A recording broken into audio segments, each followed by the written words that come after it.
Hello, hello, hello. How are you guys? Welcome. We're just getting all the technology set up. Thank you so much for being here. I love to see new faces. And hi, Liddy. I see you on the camera. Welcome. And I'm just really excited to present. I haven't done a masterclass in over a year, open to the public. Of course, I'm doing classes and such for the client community. However, I just really wanted to invite and really open the space for everyone to join in the fun, and I'm just really excited for to see some new faces. If you can turn the videos on, I really love that. I love video, love it. And it feels like we're in the room together. And if you can't, I understand. However, I have seen some studies that show that you consume and digest and embody the material so much more when you actually are on video and it's more like you are in the space with that host. So just a suggestion. But yeah, so come on in, make sure you have like a drink. I've got my water.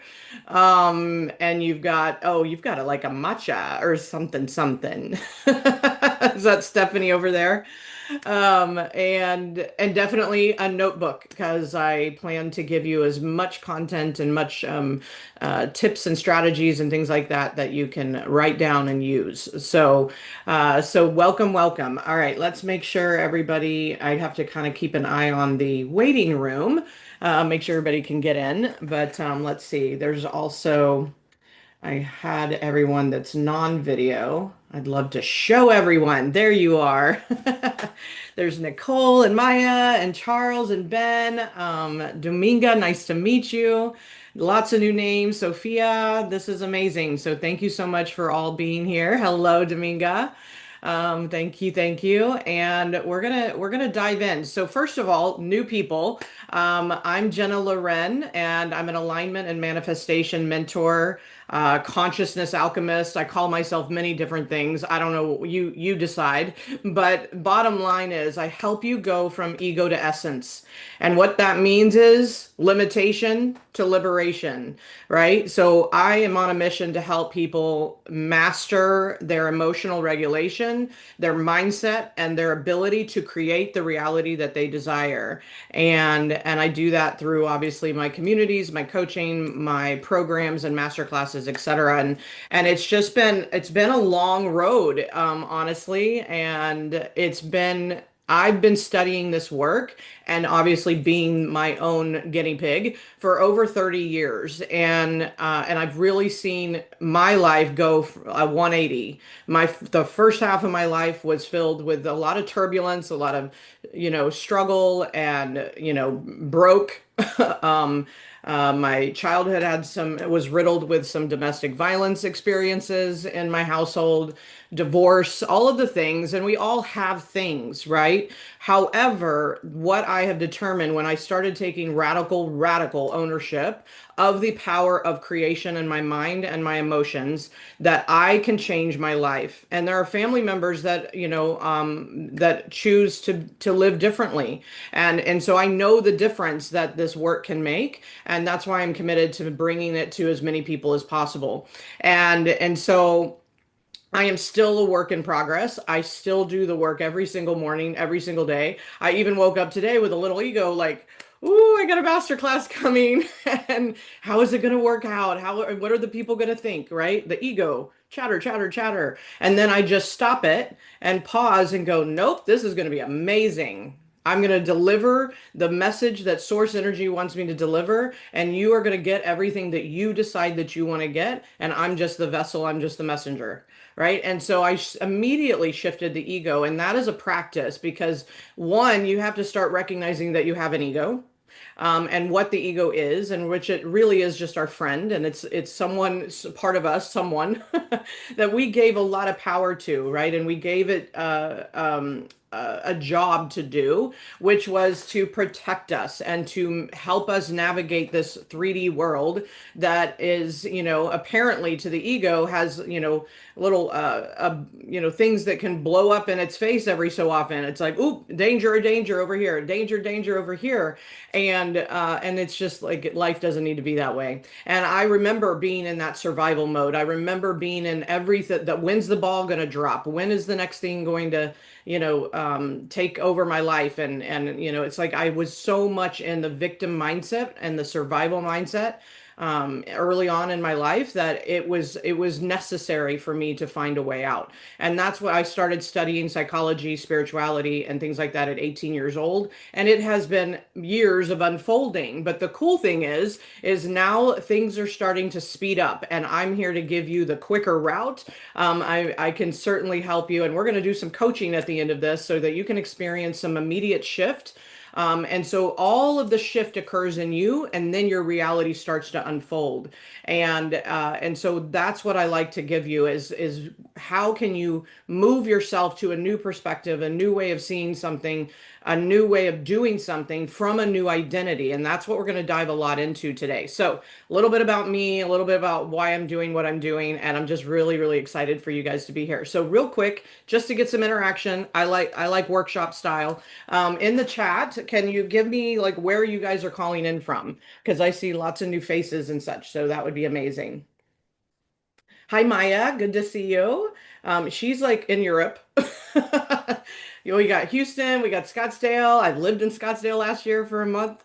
I don't, that's a fun story. I'm nomadic, right? Like, so I've been living all over the place. I lived in Atlanta back about 25, 30 years ago. Chicago, I even lived in. I was a makeup artist in Chicago.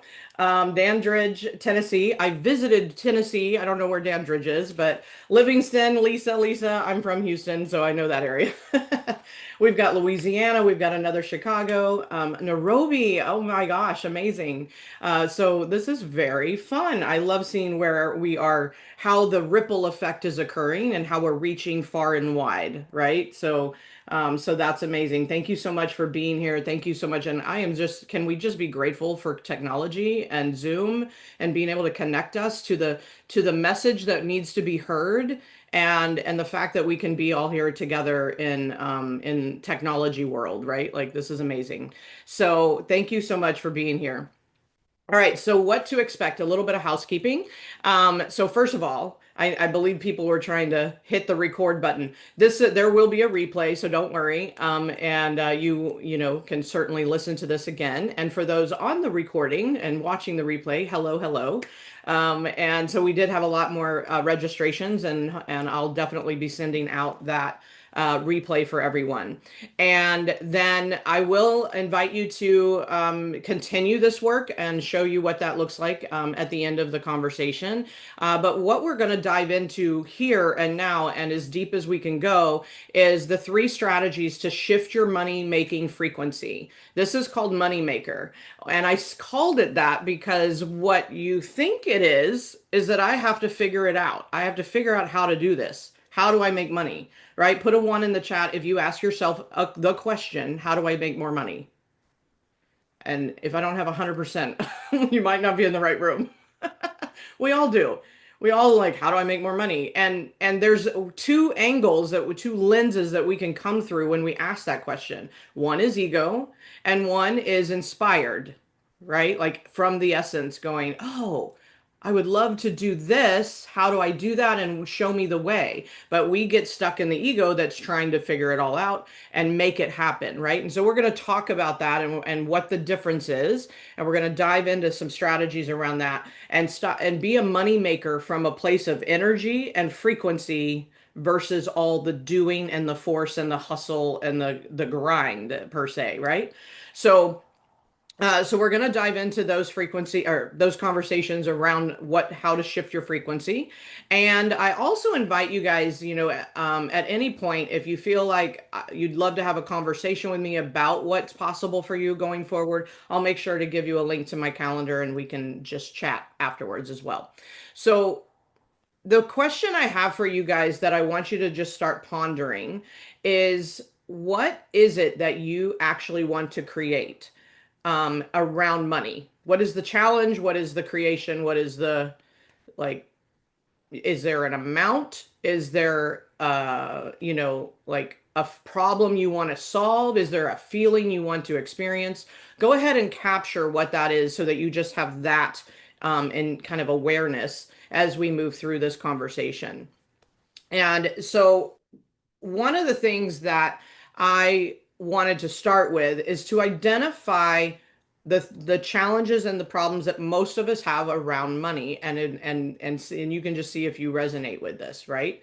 And so first of all, we're constantly looking at the how, and we're ignoring the part of us that actually wants to attract it, right? So the how do I make more money? What does it imply? Or how to make money. What does it imply? Even in just stating that, it states that we don't have it already, right? We're already in the I don't have money, so therefore I have to ask the question, how do I make it? Right? So that's number one. And the other thing is, we're not making the money we desire, of course, and then we're also living in an identity that has to ask that question. We're not shifting the identity of who we are, and we'll get into what that means, but that's another layer of the problem, right? The challenge. And I'm here to solve the problem, so don't worry. Then the other thing I see so much of, and just listen to hear if this all, resonates or you're like, yeah, I do that, right? Is that you have predominant thoughts and feelings and words and actions that actually align with the lack or limitation, meaning I don't have money, so I think what? I say what? So give me some words or thoughts that you actually can hear, whether today, yesterday, or sometime in your life where you have said this to yourself. And it can be something like, I can't afford that, or I don't have the money in the bank for that, or not in the budget. Oh, that's a good one. That's a tricky one, right? That'll keep us stuck. What else? Right? Like identifying one of the biggest steps of shifting your frequency is to recognize what you're already saying to yourself or saying out loud. Stephanie, how? Yep. I can't do that. Okay. What else? I don't make enough. Yep. Yep. So in that moment, the moment you speak those words, the moment the thought is transmitted, is that is the actual frequency that you're picking up. Is that I don't have it and I don't know how and I can't make it and it's not in my realm. It's not in my life. Now, I know that this is a common, thought process because we are highly, highly conditioned and programmed in society and childhood and what have you. And we adopt this identity that says, and we have to do something in the physical form. We have to do something in order to make it. And trust me, I have lived this identity. Absolutely. And there are moments I slip back into it. Oh, don't go there, right? Like it's part of the process of being human is that we see the identity, we see what we do not wish to be anymore, and then we start to what I call install new beliefs, new programs, new patterns, new paradigms. So all of these questions, right, or thoughts that we say to ourselves is actually a signal to the universe, to source energy. I subscribe to Gus, God, Universe, Source. Take it or leave it, but and whatever you subscribe to, and whatever your level of consciousness and understanding is totally fine. And I believe that there is a source energy that I came from, that I'm a part of. I always say that I am the ocean of source energy. And so notice like the ocean is infinite in my definition. It's infinite. It has everything it needs to exist, right? And then the body, the vessel, the human that we are to have the human experience is like a cup. The cup, we dip the cup in the ocean and then we have the ocean in the cup. But what happens when we come into this life is we forget that we're actually the ocean. We're not the cup. We're not just the human being. So we actually have the power, the energy, the currency, the frequency of the ocean, the source energy. That's kind of how the analogy I like to experience, right? And so assuming that is true for you as well, again, try it on if it's not. If that is true, if we are the ocean, then aren't we already abundant, wealthy, and have all the money that we desire? Like, aren't we already that? But what's tricky is the cup doesn't see it in the bank account. The cup doesn't see it. But the trick to attracting more is to completely convince and to believe that you already are the ocean. You already are the source of everything. I'm like, I can feel like resistance. I don't know if anybody resisting. Give me a two if you're like, I don't know if I totally believe it. I don't know. I can't believe that right now. Give me a two if that's true. Okay. I'm like, I feel it. It's okay. Our ego doesn't want to. Our ego cannot believe it. Doesn't want to buy it. Because here's the thing. This is what I have come to realize is that we came into this life and immediately took on amnesia. We came in and because our spirit, soul, whatever you want to call it, right? Like source, decided that I want to be a cup and I want to get all of these experiences. I want to experience the highs and the lows and the law of rhythm. I want to experience the contrast and the ups and downs. I mean, they our vessels, our bodies, our humans walked into an amusement park. But part of the admission was you forget who you are. In order to have this experience, you have to forget who you are. And so, congratulations, you now have amnesia, right? So, us children walking around, I mean, I love the curiosity of child, right? Like, we just came in, we had all the curiosity, and then there's a mechanism, there's something that to be developed that started to separate us 1 inch at a time from the ocean, from the source of all things. And that was the ego. We developed the egoic self. And that mechanism, um, if neutralized, meaning we don't need to make it wrong or bad or good or anything, no measurement, no judgment, but just the ego came in and said, great, I'm going to keep you safe. I'm going to keep you in a predictable, comfortable state so that, life is easy, right? According to the ego, life is easy. But what I have discovered after developing an ego that kept me in more of fear and the can'ts and the limitation and the I don't know how and all of the ego tricks, which you'll hear me talk about a lot. I've developed 15 ego tricks. Those ego tricks, those coping behavior mechanisms, the judgment, the disappointment, the judgment of others, the judgment of our parents, the judgment of society, the disappointment is based on the expectations that we have of everyone or everything around us.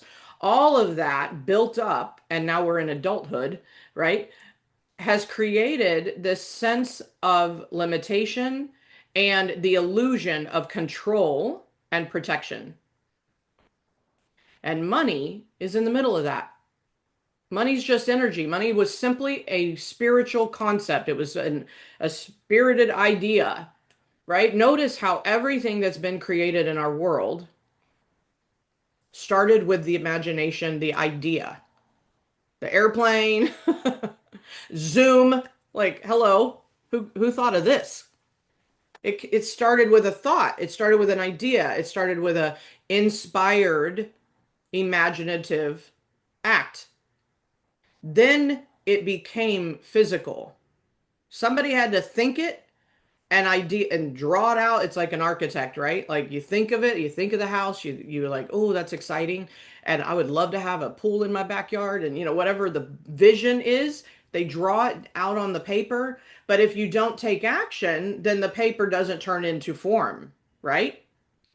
But what we're trying to do is we're in our ego state, we're asking, how do I make more money from a place of looking at the house built?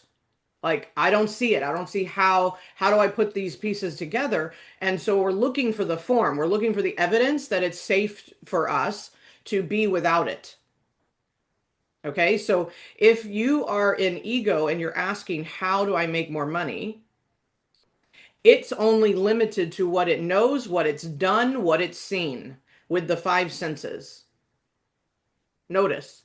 And when we come from essence and we tap in back into the ocean that we are, the source of everything, and we imagine, ooh, what could I do that I would enjoy? What could I do that would light me up? What could I do or try because I've never done it before? Like, and or just simply ask Gus, show me what good I can do in the world to exchange for the thing called money, energy, so that I have more of it. And there's this thing called law of compensation, universal law.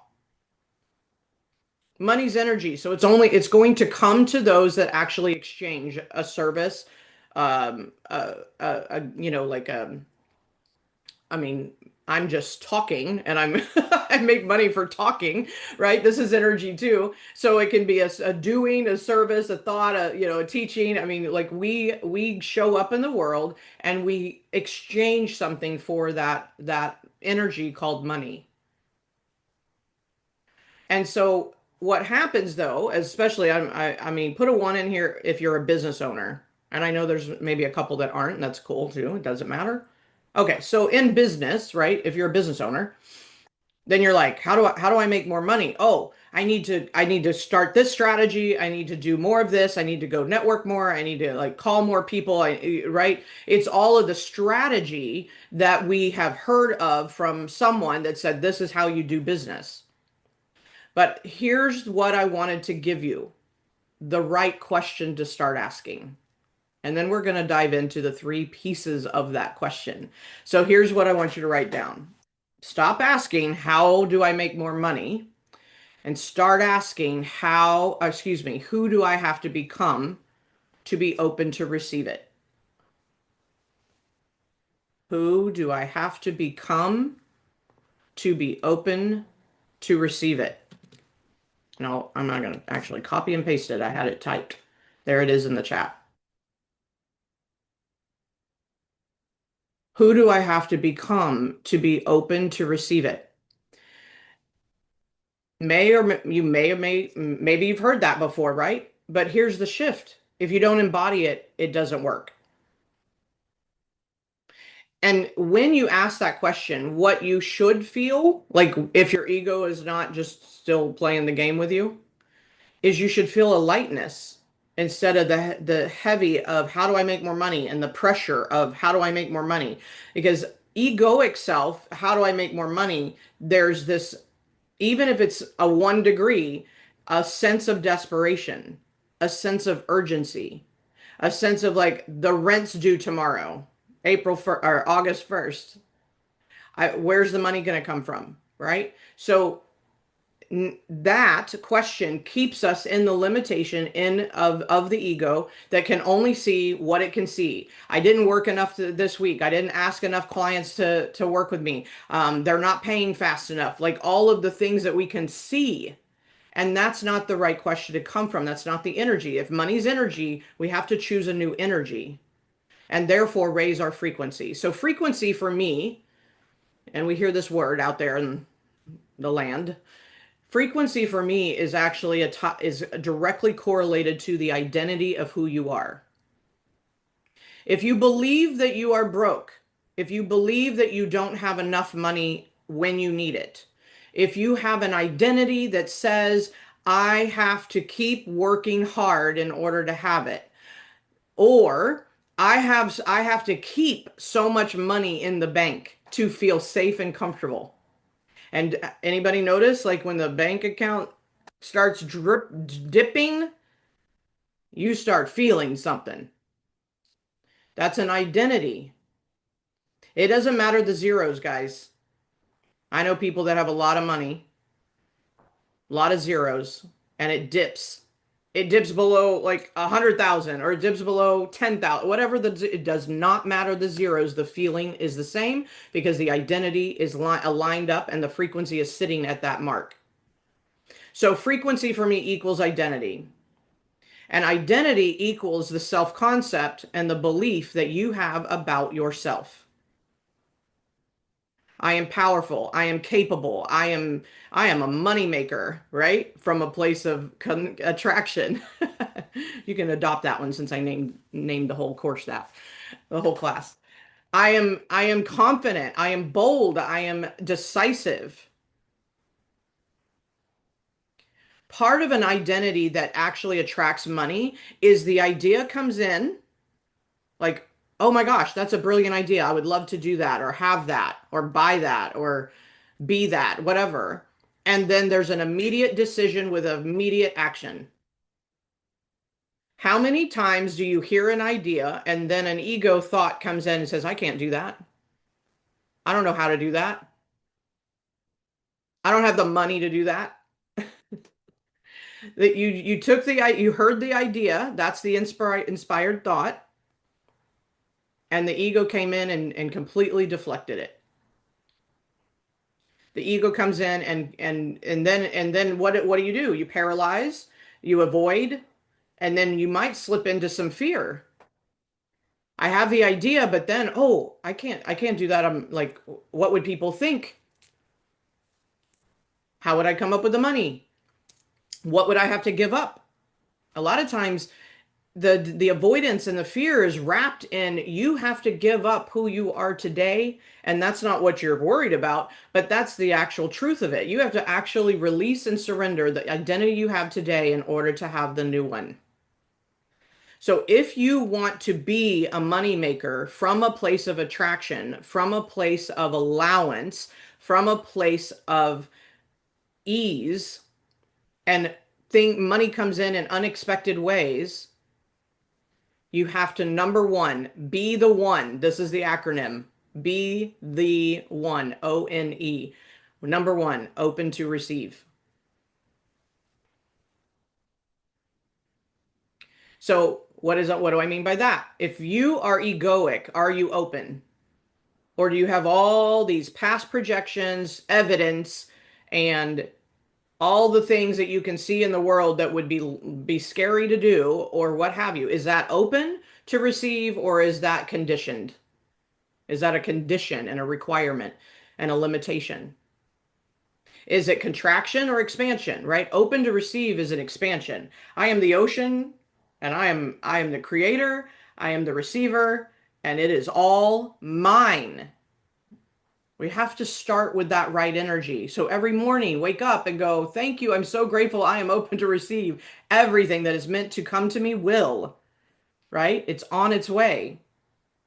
And then what happens? Then we get up and start like looking at our to-do list, looking at our, what do we have to do? We start complaining potentially about what we have to do. And I just say that too will block the ideas and the flow. Start to appreciate everything that you've already chosen. How many of you have ever like you're in a job, you're in a business, you're in some situation where you're making money, meaning it's coming from that exchange, and you show up to it with resentment and judgment, and I don't want to go, and I don't want to do, and I don't feel like it, right? Like I have absolutely felt that way at times. But that is a choice in the mind, in the emotion, in the energy that you're making to look at that perspective of that situation. And so my encouragement is catch it, like catch the thought and go, no, no, no. That's not the decision I'm making today. That's not the energy I want to come from. And you wake up and you step into the thing that you're going to do because you've already chosen to do it. Remember, anything you have today, you created months ago, years ago. Like if you're in a job, weren't you quite excited when you got it? Because you created the job because then you showed up to the interview and then you got the job and then right? Or you started the business, you created the business, you started doing the business, and then all of a sudden, somewhere along the line, it gets hard, it gets challenging, it gets contrasting, and there's these ups and downs, or the money's not consistent, whatever the situation is, and all of a sudden our perspective changes, our feeling about it changes. And the ego's like, yeah, yeah, this is really uncomfortable. So, and we don't like it anymore. These people, I don't like working with them anymore. Guess what that energy's doing to the flow of money? It's blocking it. So open to receive is also an energy of appreciation and gratitude. And I mean, I know where we're like, oh, wake up and, write three things that you're grateful for. Yes, but feel it. Like, actually feel how freaking grateful you are. Because imagine you didn't have it. If you have a job, a business, or an experience you don't wish to have anymore, be grateful for it now and start creating the vision and the idea of the new one. Because guess what? The change, the transformation, the shift is going to start in the idea of it. If you don't have the idea, how does it come into manifested form? And that's the other thing I'd like to say. Open to receive, right? This is, we're still in number one, is that everything manifested, which just simply means you're observing it now, right? You're observing it in the 3D realm. Manifested means it's already recreated, it's already available, it's already in the ocean. All possibility, even the possibilities that we cannot even imagine, already exist in the thing called the whole ocean, right? The whole ocean of all things. So we may not even see the beautiful things that could come to us because we haven't yet witnessed it coming into our consciousness, but it doesn't mean it doesn't exist. And then manifested means you've pulled it into, you said, yes, I want that. It's like, like one easy thing. I'm pretty good at manifesting. My daughter will contest to this. Is I think I have parking gods. I decided a long time ago that I show up to a parking lot and I get good parking spaces. Or the space. Now it doesn't mean it may not take me a couple circles, but I get a good space. Or it's so full, and then your ego mind's going to be like, oh my God, there's no spaces. How are we ever going to get a parking space? And I just like, if I hear myself go into that thought, I clear it and go, nope, thank you so much for my parking space, and then I get a good parking space. So here's the deal: I have the imagination, the conviction, and the belief that I have good parking spaces, and then I always show up, and I am completely unattached to it being true or happening or showing up. So if I have to park a little ways away and walk, okay, that was what was meant to be. But I don't sit there and stay attached and pissed off about it, right? So you're pulling the idea called I have a great parking space before you've ever driven into the parking lot or pulled up to the store. You've already created the decision, you've already manifested it. It's pulling it from the all possibility. And then you allow that to be your truth, that it's easy to have a parking space. It's the same with money. Money flows in and out. There is circulation. So my encouragement, how many of you say spend, expense, cost? What's another one? Right? Those words. The word itself does not have a meaning until we give it meaning. But more importantly, once we give it meaning, how much importance and energy do we give it? That's what when you hear people say the word has a negative connotation or positive connotation, or the energy of invest, that's another good one. Thank you, Liddy. Is it's the meaning, like you give it the energy, therefore the meaning, therefore the importance. So if you diminish the importance of the word, then the word neutralizes, right? It's fine, right? You can say cost, spend, all of that. But what I would gather, because we have a paradigm and a collective consciousness that has definitely added energy and, a belief system and all of that to some of these words, they probably have a heavier energy, right? They're charged. So, my encouragement is start using lighter words to speak the things you want to create. So I start, instead of saying I'm spending this, and I still catch myself because I've, 50 years of doing it one way, right? So you say it's circulating. I'm choosing to circulate this money. So when you hand your credit card, which is funny because I'm like, now it's all digital. It's not even like real cash. It's not even, but the card is now the tool. Now, it's like, notice how the paper originally, before we had debit cards, the paper was the tool of exchange. And now we have debit cards and now we have Zelle. We don't even have anything physical. We just go on a computer, type something, hit a button, and all of a sudden that's considered money. Right. So it's just interesting how money has completely taken whole new form and wonder where that idea came from. Where did the idea of that, of digital money, meaning like moving from Zelle and Venmo and all of these things, where did that originate? Anyone? Where did that manifested reality, the observed Zelle, the observed Venmo, where did it originate? Thought, idea, yes. Someone's idea. Brilliant idea. So you have the power to create your own thoughts, ideas, and energy. And when you master that, you can have anything you want. And if it doesn't come to you, it wasn't meant for you, and you're okay without it. So where we get hooked when in the open to receive is that we're actually attached to receiving it. So that's not open. You're not open to receive if we're also expecting, demanding in a way that's attached. One thing is to demand it from the universe, demand it from Gus and say, that's mine. Mine, mine, mine. I have good parking spaces.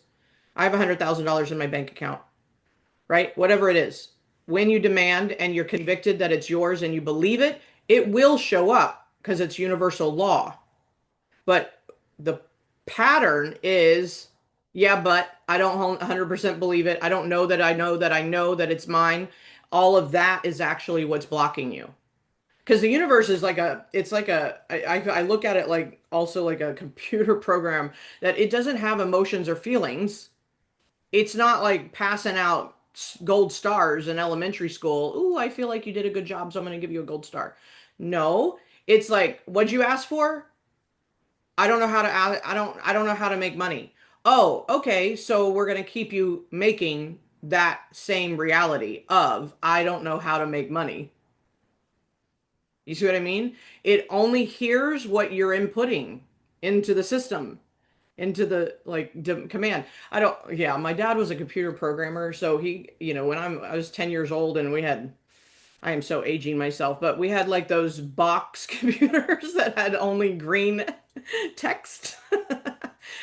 Um, my daughter's on here. She's not gonna know what this one is, but it's like these great big box computers and it was black and green digits, right? And he was a computer software programmer. Like he would be like, I'm gonna command this computer, did it, did it, did it, and the computer has no emotion about it, and then the computer would follow the command. That's the universe. That's Gus. That's the ocean. You're the programmer. Command what you want and stop putting all of the ego tricks and the blocks in the way.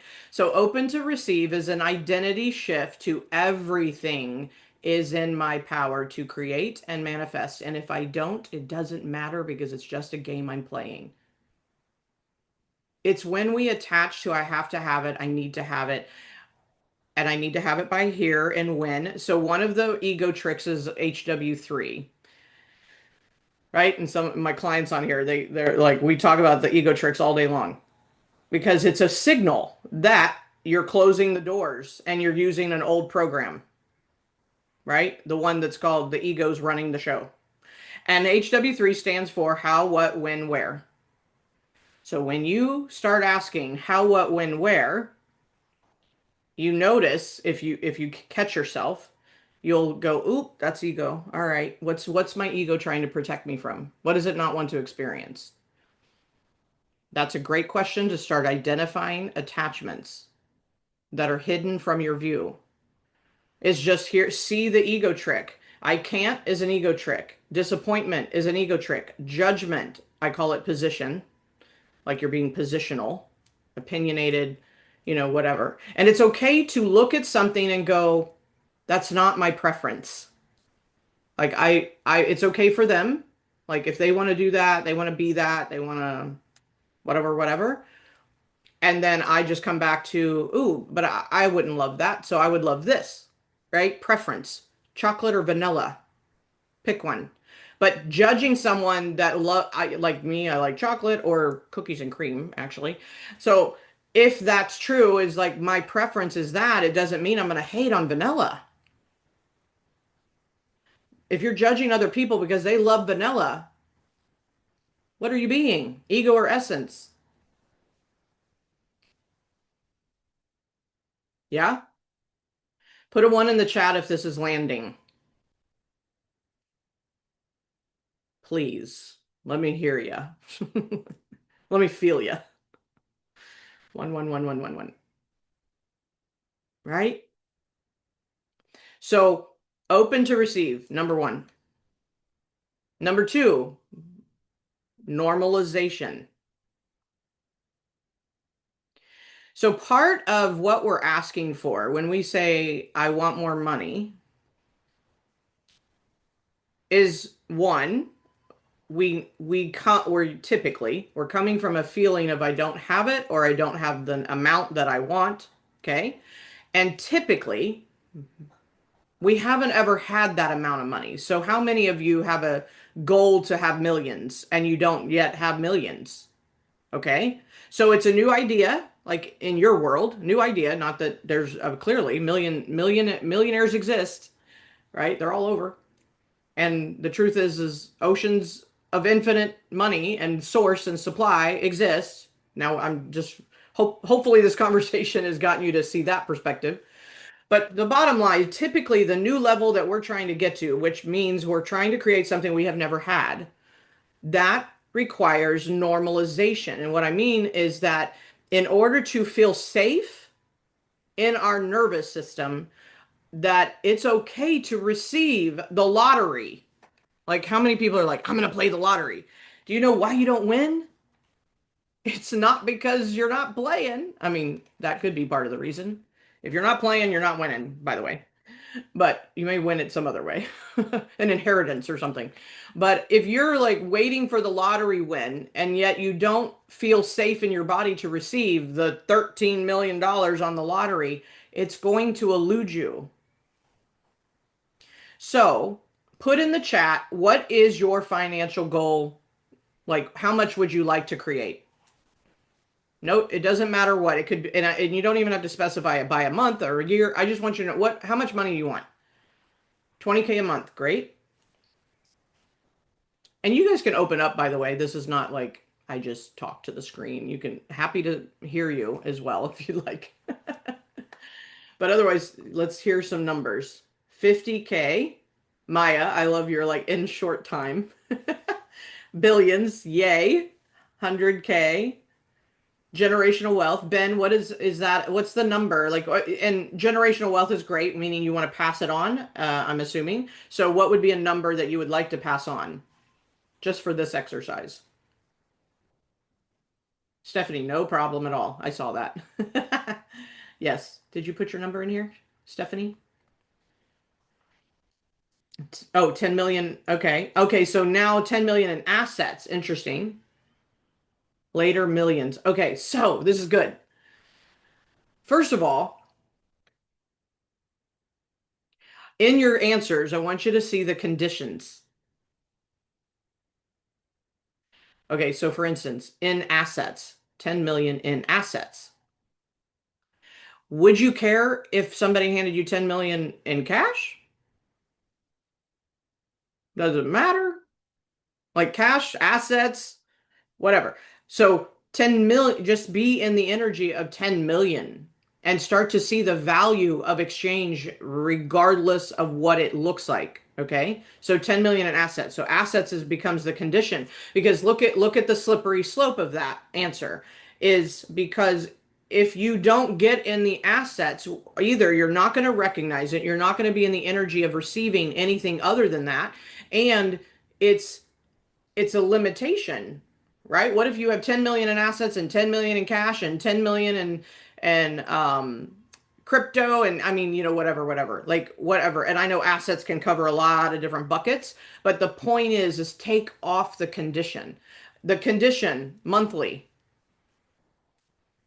I'm going to point out all the conditions and limitations. Okay? So just create in your energy I have $20,000. And then you can create an identity and belief system that says, and it comes to me fast, easy, and consistently, and from all kinds of ways. Open, open, open, open. How much more open can you get? How much more open in your thoughts, your beliefs, and your identity can you get to the 10,000 coming in? Only because this conversation has been kind of recent in with my family. I remember like 5 years ago where a car accident occurred, like just a fender bender. And no, I did not. I mean, first in the moment, you're like, oh my God, is everybody okay? All right. Thank you, Eco. Let's make sure everybody's safe. Yes. And then something proceeded to occur where treatment need to happen. And then, oh, I learned of this thing called pain and suffering. My point is I generated by asking for it and being open to various ways of money coming in, not always through the method. Like, no, do I wish for car accidents? No. However, if they happen, there might be a way that money shows up around it. Like it was very unexpected, and I generated like an extra 4,000 or 5,000, 4,000, I think, from something that I did not necessarily desire. Yet I could see the silver lining or the benefit or like just be grateful for it happening for me, right?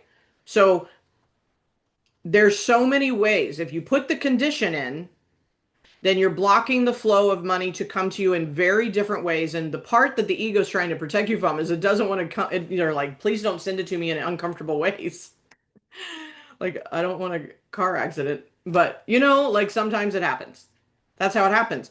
And, and of course I meant like, we're fine. Everybody's fine in the car, everything's good. But it's just like things can happen that all like show up and end up in ways that I would have never expected. So my point is your new identity has, I receive from unexpected and fascinating ways the financial energy and money energy that I desire, right? It comes to me easy, it comes to me in flow, and I am open to receive. If you walk away with anything, can you please just walk around all day today and say, I am open to receive, I am open to receive. And more importantly, I just heard this, is when you're walking around and you're seeing someone else with the 20,000. I think Nicole, you're the one of, you said 20, Samantha, you said 20 to 50 monthly. Okay, you guys, 20, let's say, I'm just going to play with your idea. 20,000, 25,000, etc. How many times do you see other people with it?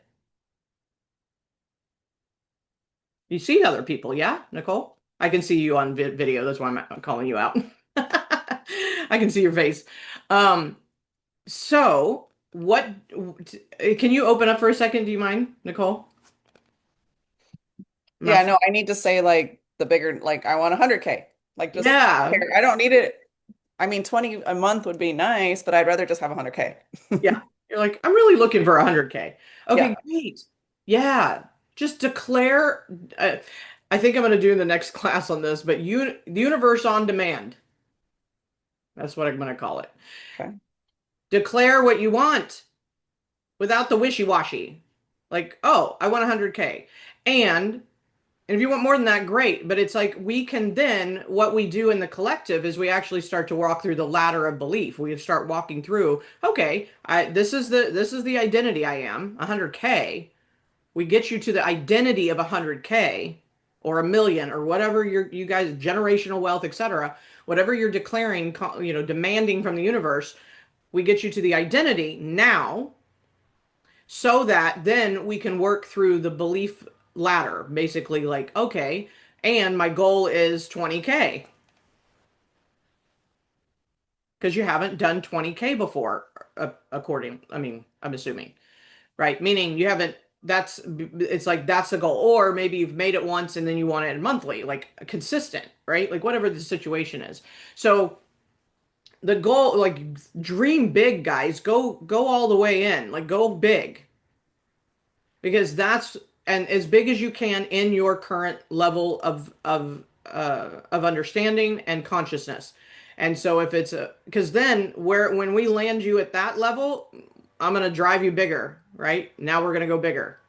But just pick where you want to go now that is very kind of far out of your realm. Like, oh, I have not been there, done that, and seen it in my bank account. Okay, pick it. Choose it. Declare it. And remember what I said at the beginning. You have the idea, 100K. Great. What's the decision? Right? Like, what are decisions aligned with that 100K?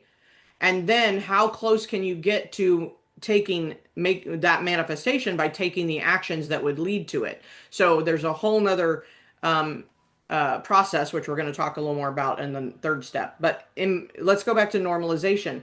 Is when you see the 100K, 20K, whatever it is, and you see it out in the world because you see other people have it, or you see someone that's like clearly got a $10 million house, which means they're easily paying 100,000 a month in rent or mortgage, or a 200,000 and they're paying 20,000, whatever the calculation is. But you know that they're paying that in rent, which means they're clearly making more than that. What do you think of that person or that situation outside of you? So I have this concept called permission or rejection. So if you are declaring right today, which is awesome, you guys are declared your number, right? That I want you to start witnessing how many times you actually see that number in either digits, other people, like, oh my gosh, they just said that they make 100,000 a month or in the bank or whatever. Like how what you see, because guess what? The reflection is still you. The reflection in the reality that you start witnessing, the reticular activating system in your brain will start to see it. Then follow up with, are you permissioning yourself to have it, or are you rejecting it and saying, oh, well, that's nice for them. I wonder what they do for a living. Which energy are you coming from? I see my car all the time driving around. I got two. I've picked the brand new GV80 Genesis Coupe and a red Corvette. I don't see, I have, and until I declared it, I hadn't seen a red Corvette. The new ones, the brand new ones. They look like Lamborghinis to me. I'm like, is that a Lamborghini? No, it's a Corvette. I'm like, I'll take a Lamborghini too. I like the Lamborghini Urus also. Um, and I really love red on red. I have a red on red car now, and I really love red on red. So I'm like, I'll just stick with that. But these two cars, and so guess what? I start seeing red Corvettes randomly, and and in that moment, like, come on, guys, in that moment, what do I say to myself? Oh my gosh, there's my car. I am open to receive. Thank you. Because it's like fun and like high vibe, and like I feel good, and like there's my car. I don't have to have it in the garage right this second. It's I'm unattached, but it's like there's my car. Not there's their car. Or that's must be, wow, that's a cool car. I wonder how they got that. Because my ego, I'm a realist. Predominant ego tricks, right? Realist archetype. Which means I go straight to the how, what, when, where, and I go straight to when, then. When I have this money, then I will do this. That is a trap, trap, trap. And it will completely block step one. If you wait until it all lines up to do something or to take an action that is as close as possible to that manifestation. So, for instance, all right, I mean, I just haven't chosen to buy like a Louis Vuitton purse. Haven't chosen. A couple years ago, I walked into a store. I felt like I did not belong. I was like, I am so uncomfortable. I was like, why is this actually happening in my nervous system? So I just did it anyway. Go be uncomfortable, people. Go be uncomfortable. Go test drive the car that's way beyond what you can have right now in your egoic limitation. Go test drive the car. But even walking into the dealership saying, I want to test drive this car is probably going to bring something up in your nervous system. So step two, normalize. So go into the store, pick up the bag, play with the bag, choose the bag or the purse or the watch or the, whatever it is that you're like, oh, I would love to have that. That would be fun to have. You don't need it. Nobody needs a purse. I mean, well, us women, maybe. I don't know. We carry a lot of stuff. But point is, I mean, you can use a duffel bag if you need to, but the point is you aren't attached to having it. You're opening the possibility of receiving the exchange of it, the energy of it, the feeling that it would feel like when you have it. But if you don't even walk in the store, not happening. So I walked into the store, and this was in Vegas. And I just did it to feel the uncomfortableness. I was like, I'm just uncomfortable, so I'm just going to walk in to face it. Then I started walking into more of those stores here and there. And then recently, I was like, oh no, I live in LA. We're going to go to Rodeo. So I went to Rodeo. And this time, way, way, way, way more comfortable. Like there's a piece of me like because the part of you that's like, I don't have the money to buy it. Like the ego is going to come in and be like, why are you in here? Who are you? This is not your identity because it's new. It's a new identity that you're creating that says, I want the 100, I want the 20, I want the generational wealth, whatever you just wrote down that you do not yet have, you have to normalize it, right? And so walk into the store, test drive the car, get as close as possible to the feeling of having it. Oh, another fun thing. Oh, I love this game. I order them every month. $10,000 stacks. I actually have a $200,000 of these sitting in the living room. Order a million. I don't care. Order them. And don't they look real? They look very real. And what's funny is who says they're not? Me. I say they're not real. So in the morning, I'm just like flipping. Yay, Maya. Oh, in euros. She's in Europe. You can order, yeah, whatever currency you want. So I get $100,000 every month delivered to my doorstep. Be in the energy of the receive. Holy cow, if I didn't receive this and I just started every morning, I just flip it. I just flip it like I smell it, I flip it. I imagine, your imagination doesn't know the difference between real or not real. Where does everything begin? Say it again. Thought, imagination. Very good. So now I just keep imagining. These are real $100 bills. And now I can feel them like with my five senses. So go buy Amazon, 25 bucks. What an exchange for some real $100,000. I had a friend that brought her child, 10-year-old, walked into my room, the house, and I had 100,000 sitting on the table, and her eyes were like, and she didn't want to ask me. So get what happened? What happened in that moment? She did not know the difference between real or not. She saw a whole stack of $100,000. I took it out. I didn't say anything. I said, you want one? You want one?" I gave her a $10,000 pack. She's like, "Really?" like, that's where we need to return to. That's the normalization of all this, right? So normalizing is step two.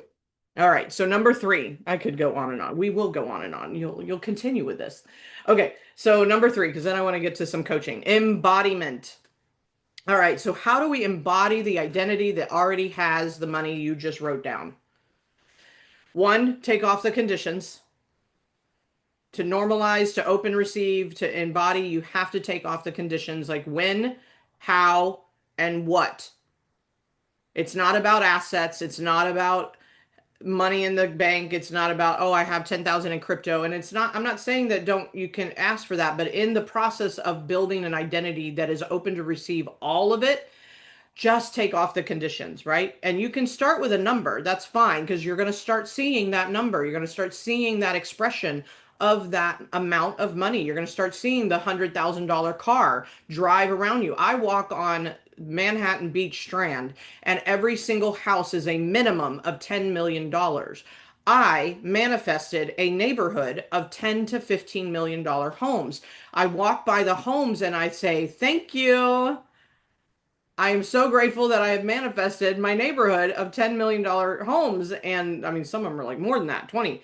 And I look at them and I'm going, oh man, because I don't like all of them.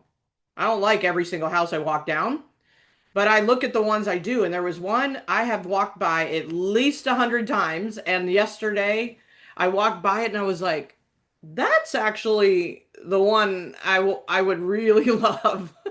Because on the Strand, they're all like almost like three-story box homes. Like they're just side by side by side by side. And they face the sand, the ocean, it's all right there.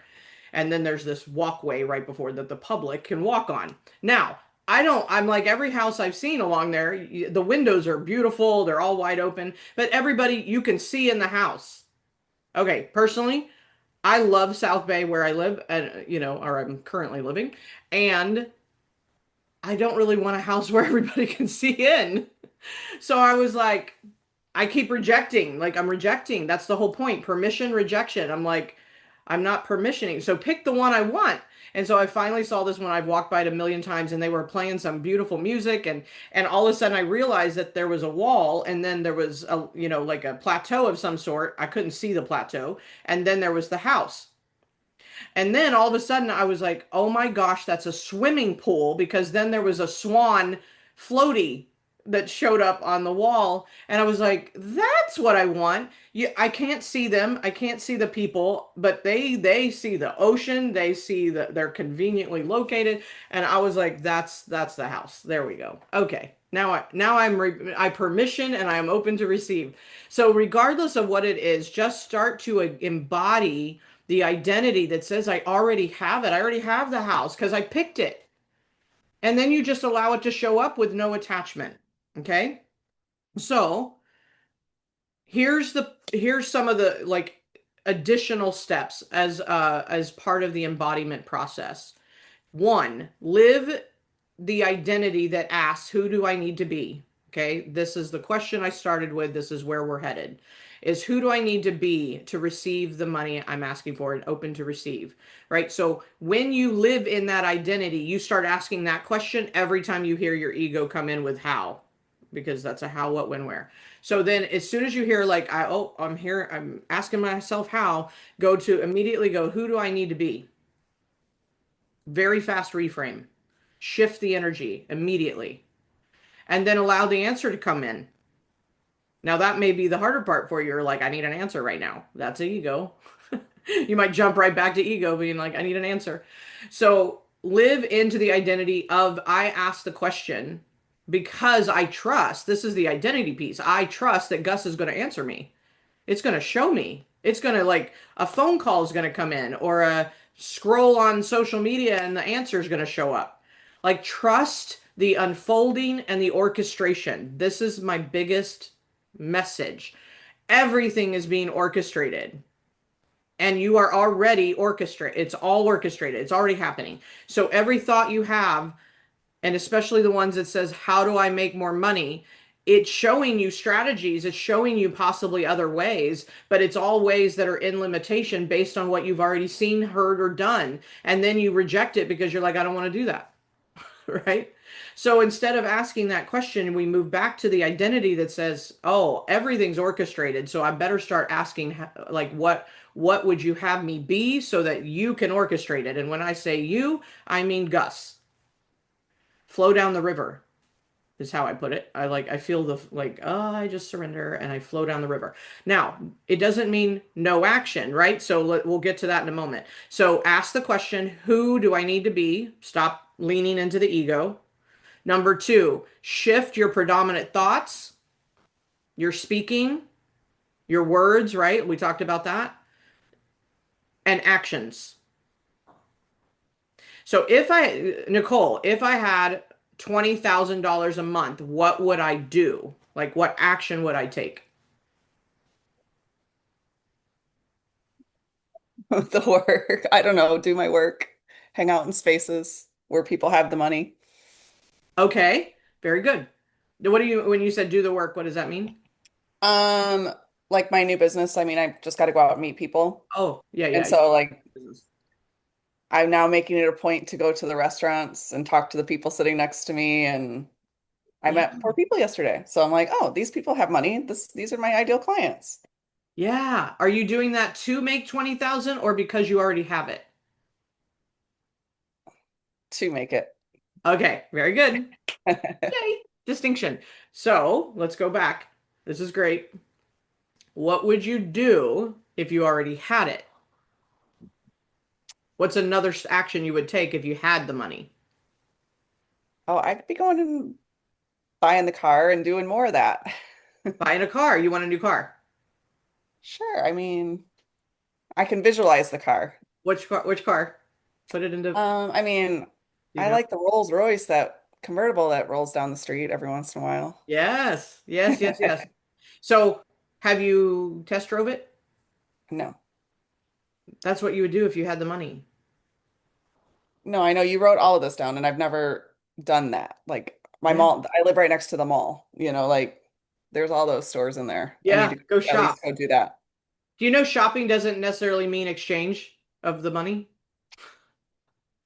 You know how we're like, I'm gonna go shopping. And then immediately there's like this energy that comes in, or for me it was like, but I can't buy. Mhm.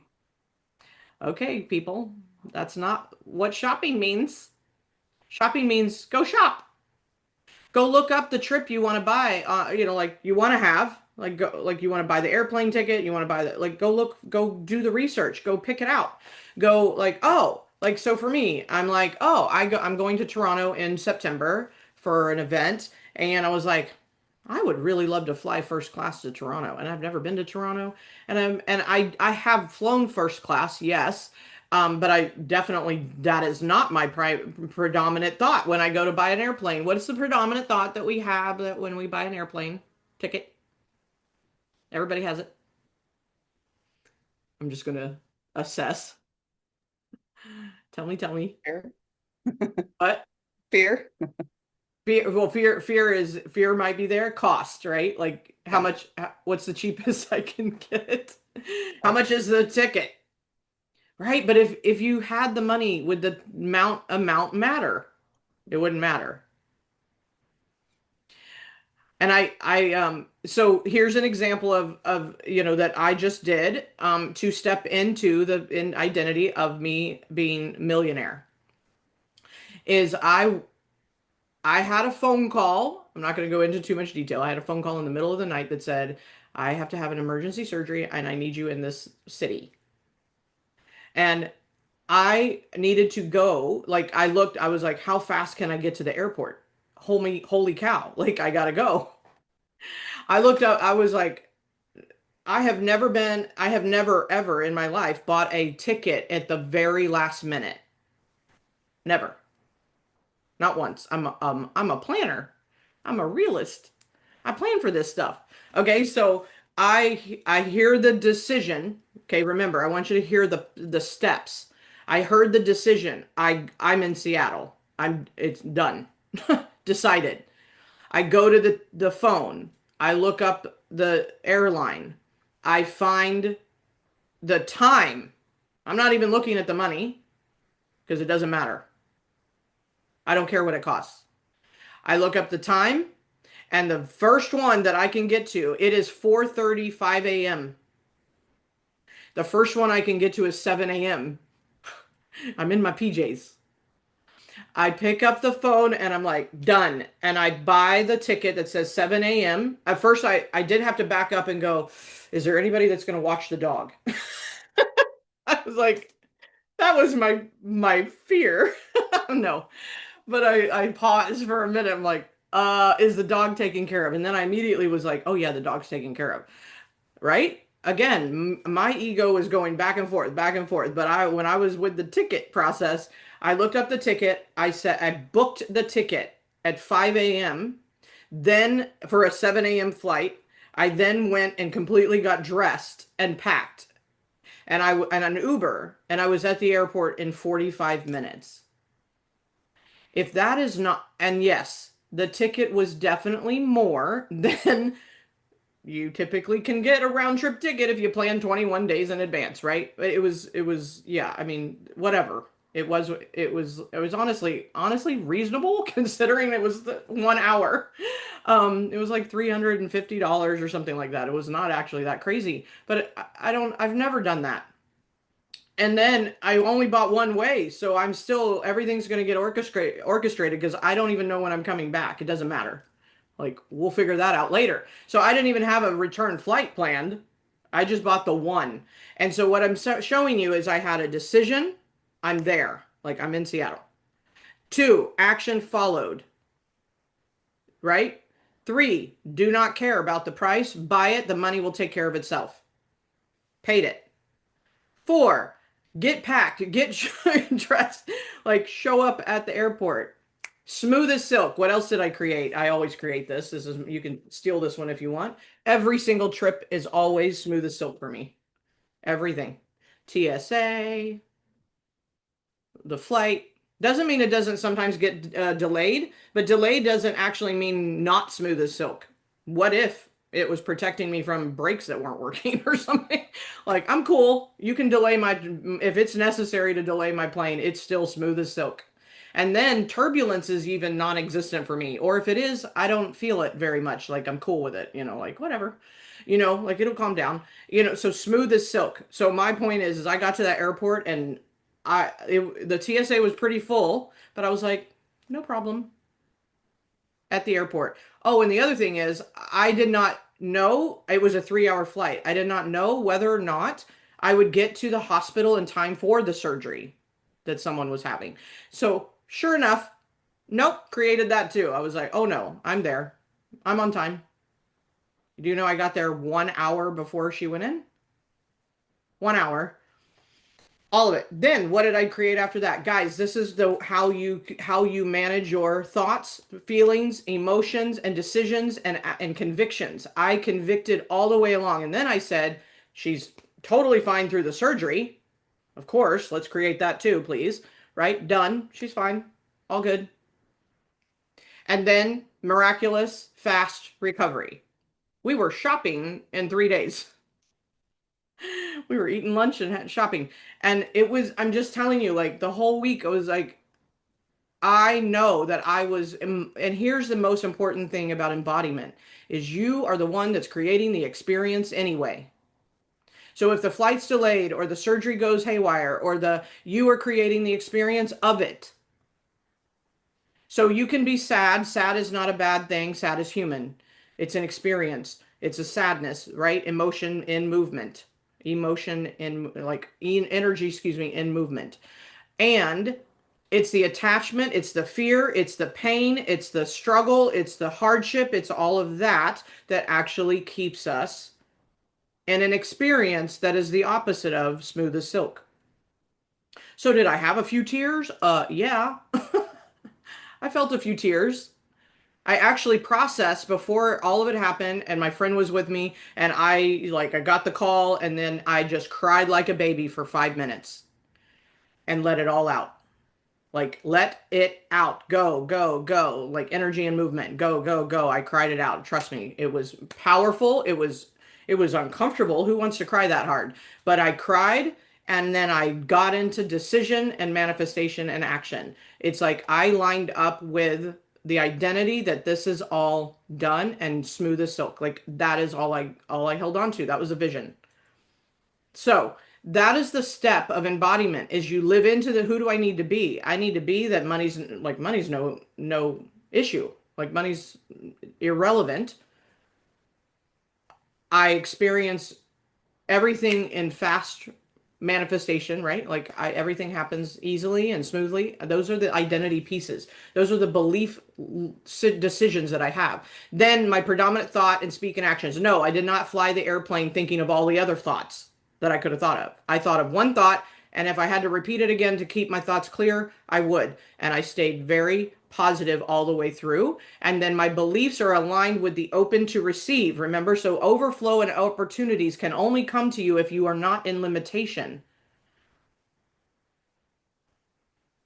And I believe that anything works when I do it. Like, do you have a belief about yourself that says, when I have an idea, especially if it's an inspired thought, and I take action on it swiftly,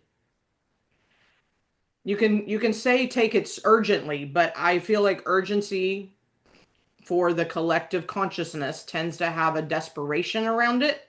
So I just say swiftly. I have taken so much, like so many ideas and swiftly taken action that there's so much that has happened in the last month, and some is contrasting. Did I ask for a flight to Seattle for an emergency surgery? No, but I created an entire experience, and now it's like it's done, it's over, and it's beautiful, and it's okay. Everything's okay. And then it's like, and then I launch new programs in my business, and like, wow, that's the other side of the contrast. How exciting, right? It's like, so you life doesn't come without contrast, but it is how you show up to it. And then in the decision, so that's the fourth step. Decide and take swift action. One, identity. Two, predominant thought, feelings, and speak, right? And action. And then three, beliefs aligned with the open to receive. Lean into the beliefs. And then the four is the decisions with the inspired action in a swift manner. Swifty, swifty, swifty. Okay. So what happens now is usually there's the integration and the embodiment is a practice. And I offer you, like, this is your awareness of it. And everything that's going to change starts with awareness. It starts with a new consciousness, and you bring it from, I learned this from my mentor. It's like there's three parts to the brain. You're in I know what I know, right? Conscious.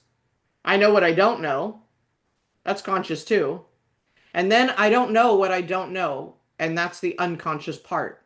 And what I trust is that I just brought some element of part of the I don't know what I don't know, the amnesia, and we brought it to consciousness, and now you're just a small part of you is no longer in amnesia, right? Remembering who you are, remembering the power that you have, remembering how to navigate it, to install it, and to bring it into your reality. And the reality is your experience observed. So what you see in your world, you are observing through an experience of your five senses, etc. However, you imagine it first. Yeah? Okay. Making you want to go on a spending spree. Let's go. Or a let's call it a circulation spree. You're going to Yeah. circulate. Well, What? it's funny you're telling the story about the flight. Like, Yes. my girlfriend invited me to come to Dubai to stay with her for free 2 months ago. And I've been watching flights and not purchased my ticket yet. And I told her I'll be there for Thanksgiving. Buy the ticket. I know. Do you know how that, you know, there's like, I mean, okay, do you make it wrong yeah, so when you buy a ticket, there's so many new ways. Like they have a firm and they have actually payment plans on it. I mean, I'm assuming the ticket might be a lot. I mean, maybe you have the money for the ticket, and then that's even more of the scarcity, right? Mhm. Oh, But yeah. it's not wrong to put things on payment plans necessarily, like unless you make it wrong, right? Oh, But no, I have a we credit just you card. I have a credit have card. a I could credit pay you on a card. credit card, Exactly. no That's a problem. payment plan. Right. Right? It's like all of these things that we block ourselves because we make up immediately. It's like, I don't have the extra money. I don't have the money. I don't have the money. And you're confirming to the universe that you don't want it. You're like, okay. The universe is like, so it's kind of like ordering the pizza. You put in the order. I have a plane ticket to wherever. Like Dubai. I have a first class ticket to Toronto. Where are you going? Dubai. Oh, Dubai. Oh, that's on my list. Look at you. Look at you. You just showed up for me. Do you want Literally have wrote down I am in Dubai, and I have the most amazing experience in Dubai. Oh my gosh, I just got back, and I did this thing, and I'll tell you about it later if you want more detail. There's this guy that does these floating meditations and breath work on the top of a skyscraper in the pool, and yeah, done. Done, done, done. So what happened, guys, is she just said Dubai just showed up in my reality. I have heard Dubai about once a week now that I created that I'm there. And I just say to myself, oh, I'm open to receive that. and she said That's it. I'm welcome to take a friend. Nicole, when? November? We can talk later, Jenna. Okay, cool. Yay! Yay, yay, yay. Okay, see, this is how it works. So buy the ticket. Declare to the universe you're going. You order the pizza, is what I was trying to get to. When you order a pizza, do you change the pizza in the middle? Oh, nope, I don't think I can eat that. I'm gonna cancel the order. Or nope, I'm gonna order the pizza. I'm gonna have pizza tonight, and then you don't order it. But then when you order it, do you worry about how fast or when it's gonna come, or do you actually completely forget about the order and you go do what like watch TV or go do something else, and then the order shows up? Order your pizzas. Buy the pizzas. Don't worry about it. Let go. Detach. Do you know I ordered a pizza one time and it never came? Like it didn't come. So I called them, of course, and I was like, where's the pizza? The guy, it says on the app it's delivered. It was delivered to my neighbor. And I said, oh, okay. Well, all right. So, I mean, they were going to either make me another one or something. Well, then the neighbor brought it. I still got my pizza. It just wasn't from the delivery guy. So you might get the pizza without in some variation. It maybe it's not from the pizza delivery guy. Maybe it's from the neighbor that she walked it over. So these are simple things.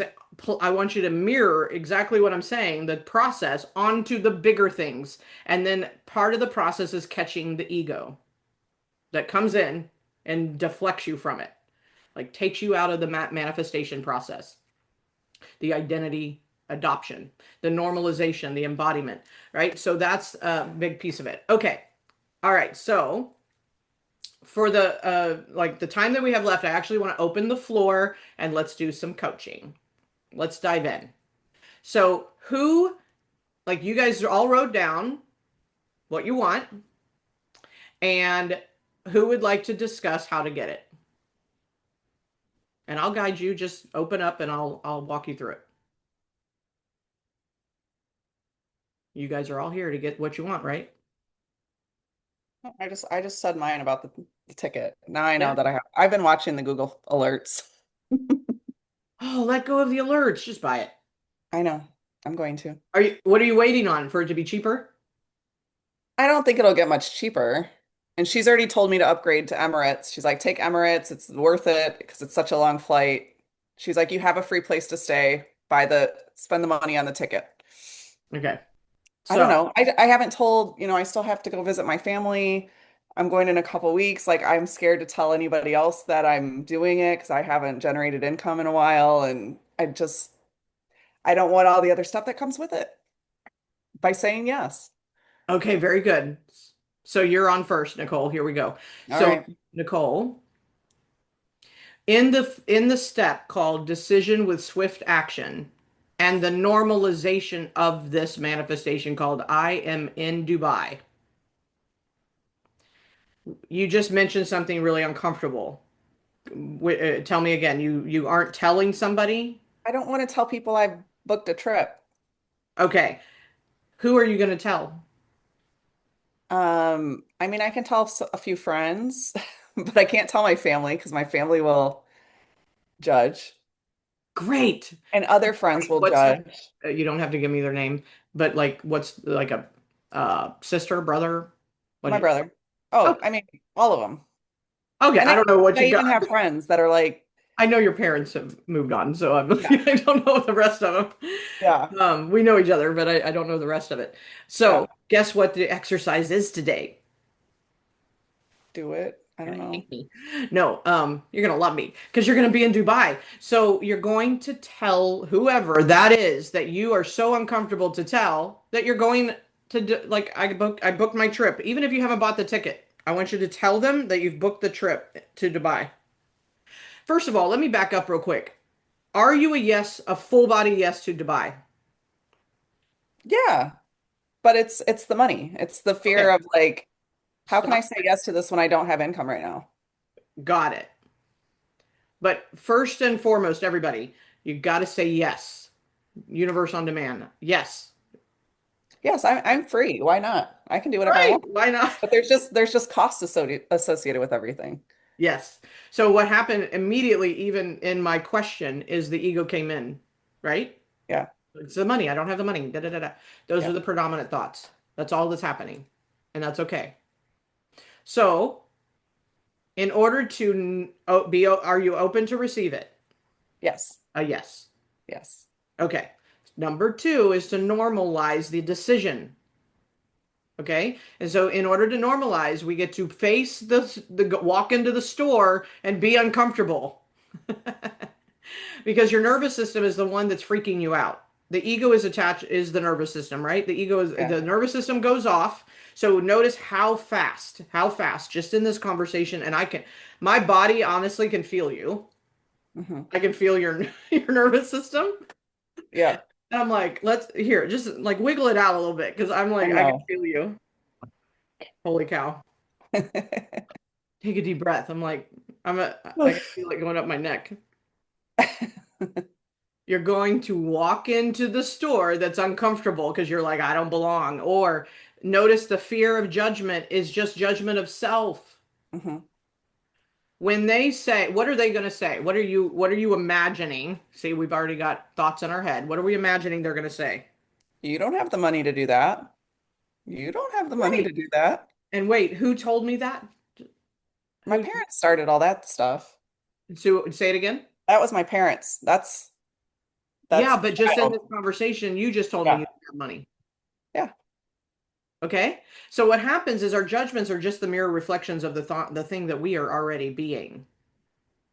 Your discomfort with telling them and then them saying those words back to your reflection of self is Hmm. I'm already telling myself that I don't have the money and it's uncomfortable. Their judgment is uncomfortable because you're already uncomfortable in your body. Yes? So now, so it's not about your brother or family. When you take the decisive action, aligned action, this is when I say inspired, aligned action, is that I already said yes, I want this. I declare I have it Hmm. and I'm open to receive it. And then in the middle is I'm not taking any actions towards it. And then I wonder why it's not happening. Right. And it's because the reason you don't take actions is because it's so uncomfortable to take the action. And then notice a lot of times it's the judgment. When I walked in the store of, I don't even, Louis or Prada, I don't remember which store, I was more worried about the judgment of the sales guy. But no, that was just a reflection of the feeling I didn't want to experience in my body. he's that salesperson's like, oh, another person that I can make commission off of. Right. No, you know what I mean? Like, and then me having to reject him, like, oh no, I can't buy that today or whatever. I didn't say any of that. I just walked in. I'm like, yeah, I haven't made a decision today. Thank you so much. And I walked out.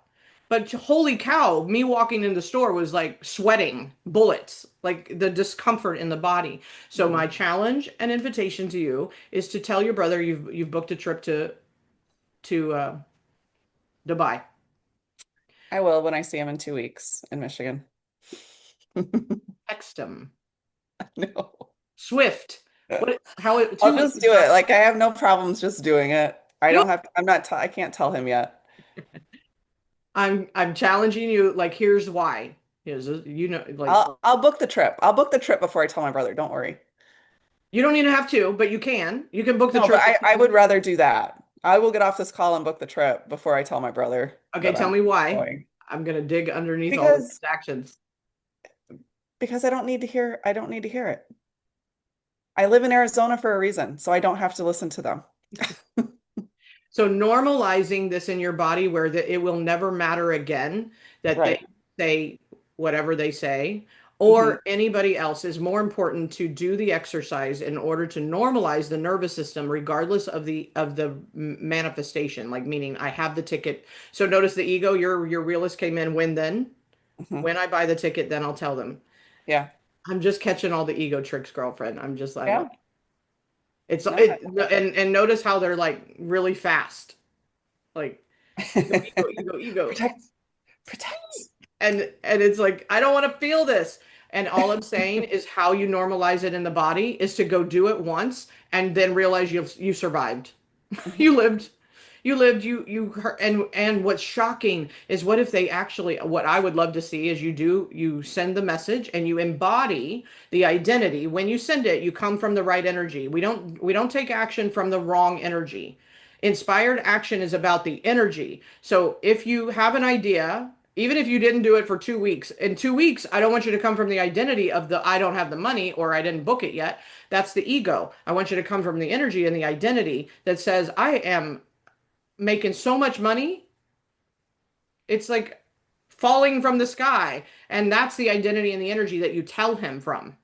So Right. today, in this moment, be with the, so taking the action in the energy and the thought and the energy, etc., is not about I don't feel like I'm sweating and uncomfortable and pain in my body. It's the body is in reaction to the old program. The new action and the new approach and the new energy is installing the new program, and the body has to calibrate. Mhm. So when you take the new action, and this is me just coaching you, like, let's go. Mhm. Let's push through the ego noise because it's really, really, really heavy. It's Mhm. loud. I can hear it, right? I know you can Yeah. hear it, but I'm like I'm breaking all of them. The reason I encourage you deeply to take this action right away is because of all the realist that's coming in. It's literally the whole point. Mhm. It's an exercise in trusting yourself to feel the feeling and survive, to be really okay on the other side of the text. Yeah. And you should come into the text going, "Oh my gosh, I'm so excited. I wanted to share. I booked a trip to Dubai with my friend in November, and I'm so excited." And no attachment and no need for them to say or do or anything. But whatever because whatever that is, it is the old program that's got you hooked and limited. Why? So all of this is an effort for me to get you to the 20,000 a month. Mhm.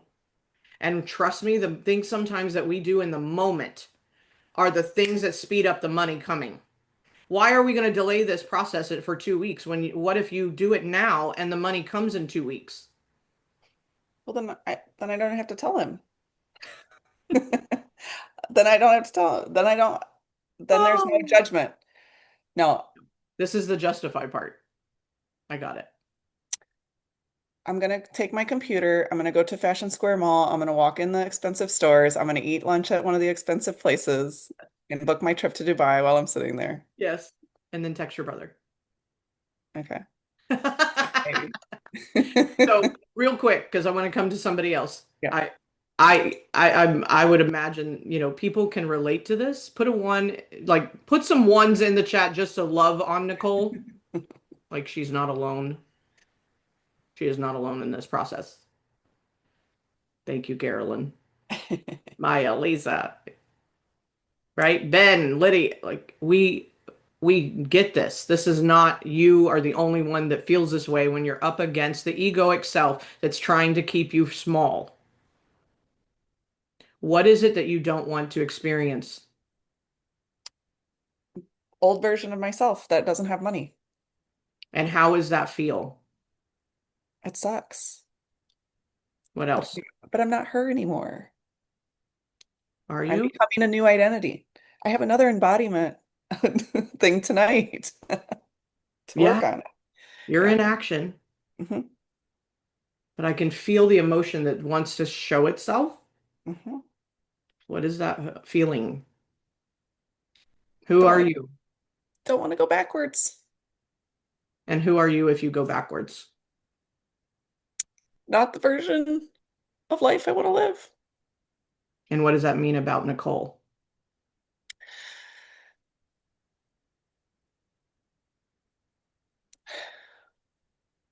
I don't know that she can't change.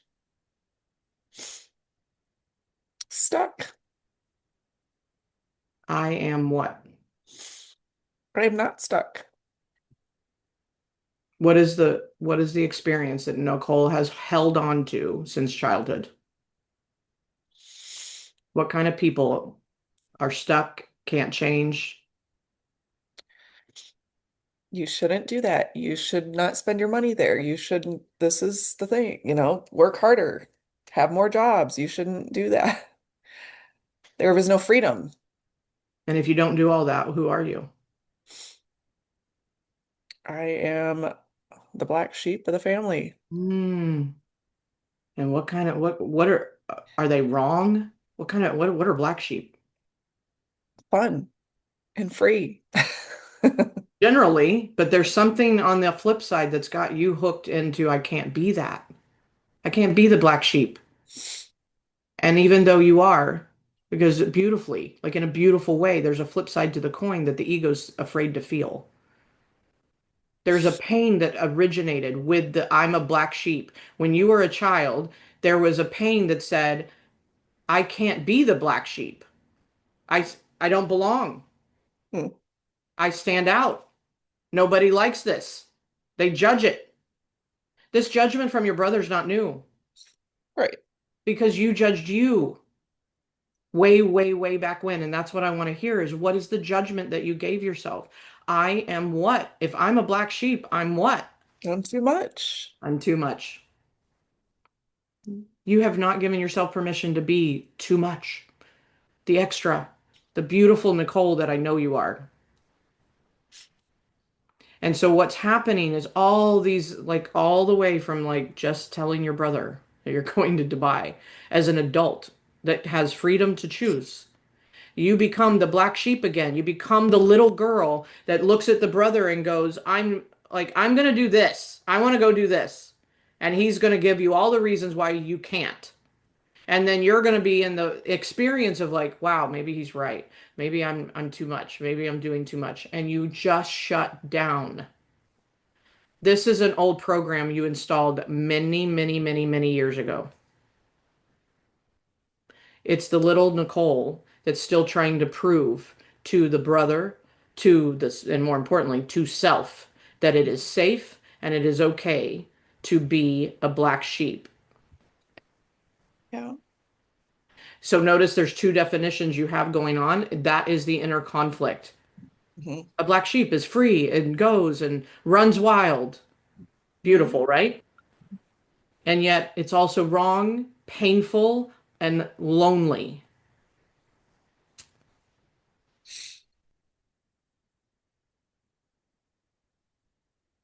I feel you.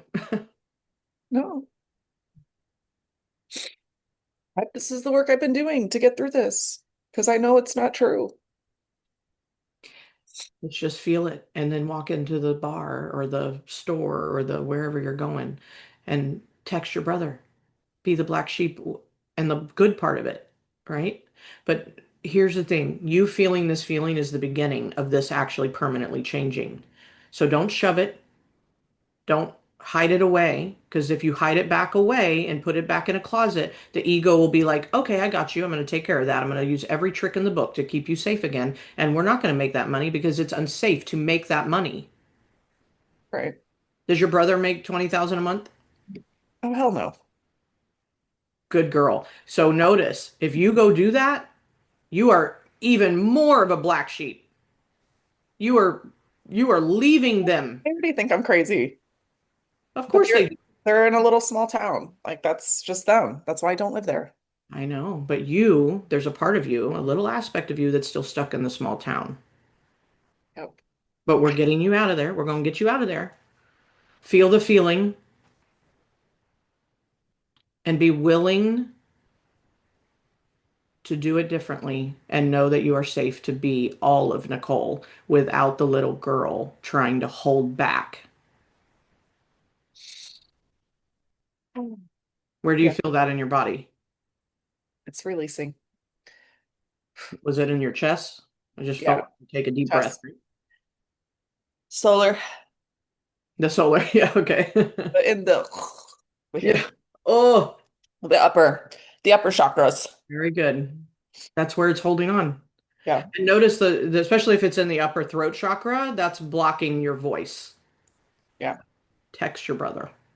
It's being able to say and do and be all of Nicole with no need to prove anything to anyone else, but your brother just happens to be an activator. Your family, whatever, just is just an activator. Why? Because they were Because there in the origin. he's my brother or he's my mother and my father combined. Yeah, they were just part of the origin when you took Yeah. it on. And remember that thought, belief, and everything installed that you made up as a child, the lie. There was no part of reality or the ocean that would say that you are too much and not free to be wild and do whatever you want.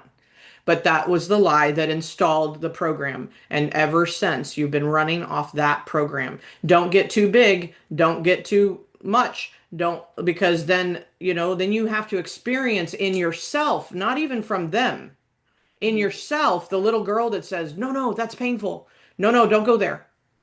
Mhm. So the little girl, I want you to take it off of your brother and family and any of them. They're just a Mhm. reflection. Right. Your little girl is incomplete. It's like just embrace her, love her, and go, I've got it. I've got this. I've got this from now on. It's you don't need to hold on to anything. I know you can't see beyond your small scope. That little girl can only see so much. Mhm. And you being the adult now, it's like, I'm going to adult now. It's okay. I'm safe to do this. I'm safe to be as big as I possibly can and fill up the world. Fill up the world in your business. Fill up the world in this mission you have with elderly parent or elderly, right? The aging community. And Yeah. like you are I mean, I know all the beautiful things you do. It's not even about the doing. It's like how big you serve people and how much you exchange with people. That's where the money energy will come from. But as soon as you can slip back into this energy, it goes away. It sucks back into, nope, I can't be too much. I mean, if you're too much, you got too much money. But it's like the money flow is just an expression. It's just a reflection of the little girl that can't be too much and does not want to experience what it feels like to be different than the family that you came from. So I had this one too. I have family that still live in the same place they were 30 years ago. And I'm like, I had to come through the eye of the needle that said, I know I'm more, I deserve more, and I am the ocean. So I'm going to be open to receive all of it. And you can come with me, you can judge it because their judgment is about them. Mhm. Their judgment of you buying a ticket because you don't have enough, whatever the decision, whatever they Mhm. think, is about them, right? Which is, hey, send them my number. I'll help them pull out their judgment. Judgment's an Wouldn't ego that be trick. That's nice? all it is, right?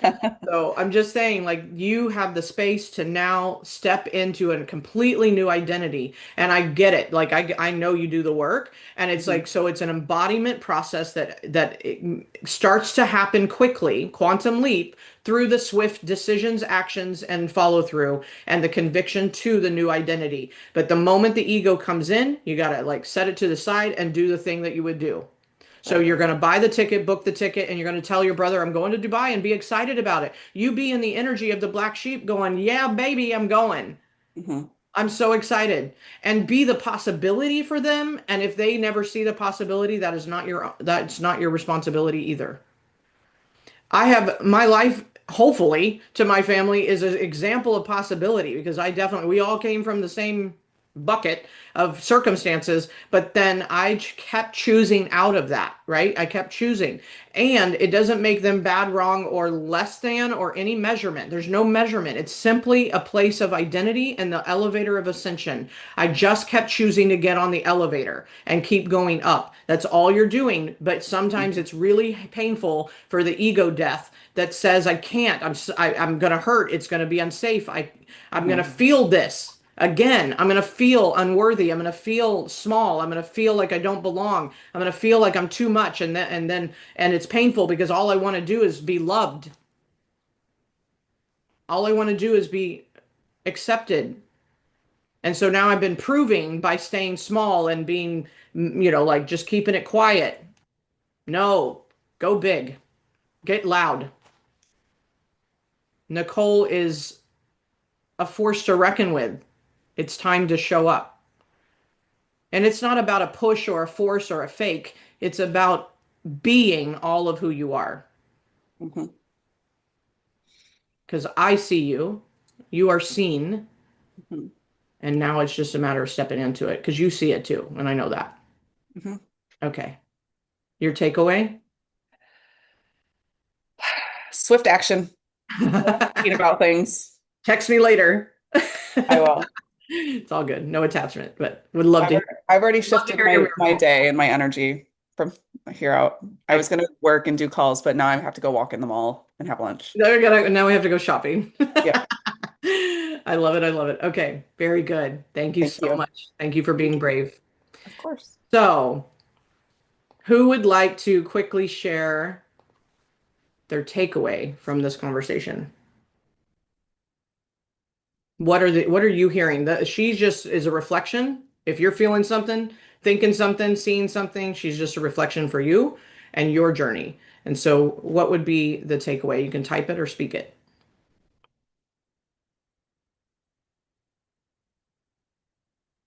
Oh, I just saw sending love to Carolyn's doggy.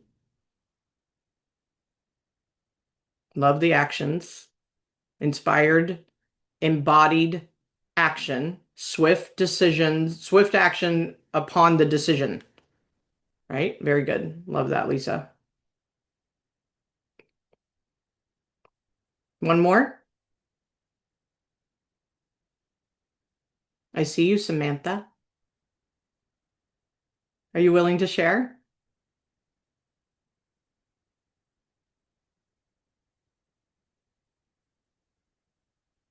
You're like, how do I unmute this thing? I think you slide right. I don't even know. What is a slide? Hi, Ben. Neglect that ego mind tricks. Be open to receiving everything coming my way. Excellent.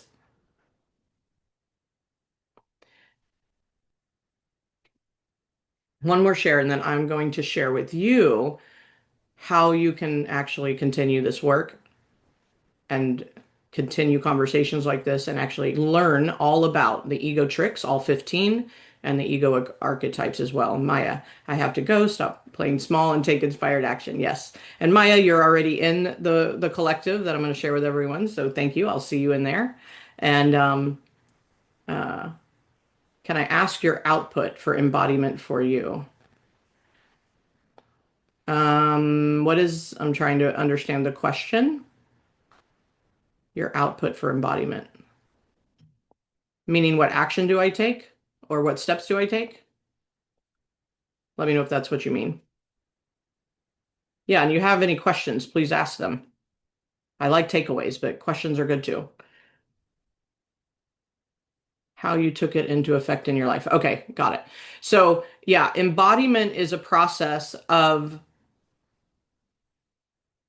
recognize number one, identifying what I call the fishbowl identity. Like, what's the identity I want to be? Where am I going? Like, where am I trying to get to? Who am I trying to be? What do I want? And the identity is made up of all of the beliefs, the results, the circumstances, the outcomes that I have. So right now I am in my current fishbowl of identity as I have it, right? Like whatever the experience, all the list of experiences I have and the thoughts I have, etc. So you're wanting to identify the fishbowl. So let's say I'm a millionaire identity. So then embodying that is, well, what would a millionaire think, feel, or act?